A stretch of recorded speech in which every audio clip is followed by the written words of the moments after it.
Welcome to part 4 of our exploration into biblical criticism, specifically focusing on the scientific value of source separation. Today, we dive deeper into this topic, unraveling the complexities and questioning the effectiveness of this method in biblical studies. The concept of source separation in biblical criticism, a prominent method in the study of the Bible, aims to dissect and categorize the text into various sources. This approach, initially seen as a solution to numerous scholarly problems, eventually showed its limitations upon closer examination. Umberto Cassuto, in his seminal work, The Documentary Hypothesis, critically examines this method. He argues that the approach doesn't solve the issues it claims to address. Instead, he demonstrates the non-existence of these supposed sources, viewing them as mere figments of imagination. His conclusion: the complete invalidation of the documentary hypothesis. An interesting example to consider is the usage of different names for God in the Hebrew Bible. If the separation theory were accurate, we'd expect a consistent pattern in the usage of these names across different documents. However, this isn't the case. The theory fails to explain the inconsistencies in the usage of these names, suggesting that the original markers of these documents were not as significant as once thought.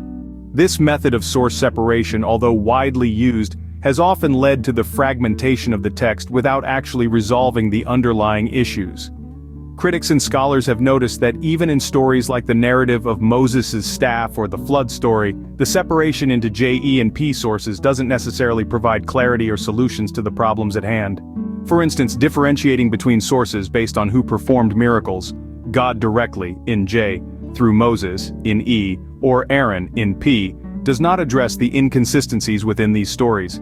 Similarly, the complex layering of the flood narrative, with its supposed combination of two sources, J and P, has led to more confusion than clarity, with different scholars proposing varied and sometimes conflicting interpretations. The case of the Book of Samuel is particularly telling. Initially divided into two sources, the theocratic and the popular, the current scholarly consensus acknowledges that these divisions are baseless. The book's unity in terms of style and content reflects the deliberate intent of a single author, contradicting the earlier critical division. The story of Saul's anointment as king further highlights the problems with source separation. Critics agree on the division of the story into two distinct parts but fail to resolve the contradictions between them. In fact, the supposed scholarly solution only serves to emphasize and strengthen these contradictions.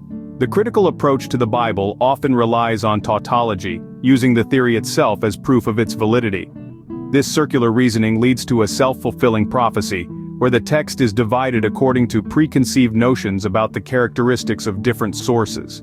This method is inherently flawed as it bases its conclusions on assumptions rather than concrete evidence. Moreover, the critical approach faces the challenge of the interconnectedness of biblical texts. For instance, the laws of sacrifices in Leviticus are closely linked to narratives in Exodus and Numbers. Separating these texts into different sources ignores the intricate web of references and thematic connections that give the Bible its rich and complex character. The documentary hypothesis, although a pivotal tool in biblical studies, often leads to more questions than answers. It tends to simplify the text into neatly defined sources, overlooking the possibility of a more nuanced and integrated approach. This approach often dissects the text to fit the theory, leading to an artificial and sometimes forced division of the biblical narrative.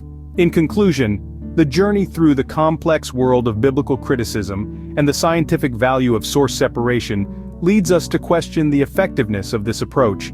While it provides a framework for understanding the composition of the Bible, it also highlights the limitations and challenges of dissecting a text as rich and multifaceted as the Bible.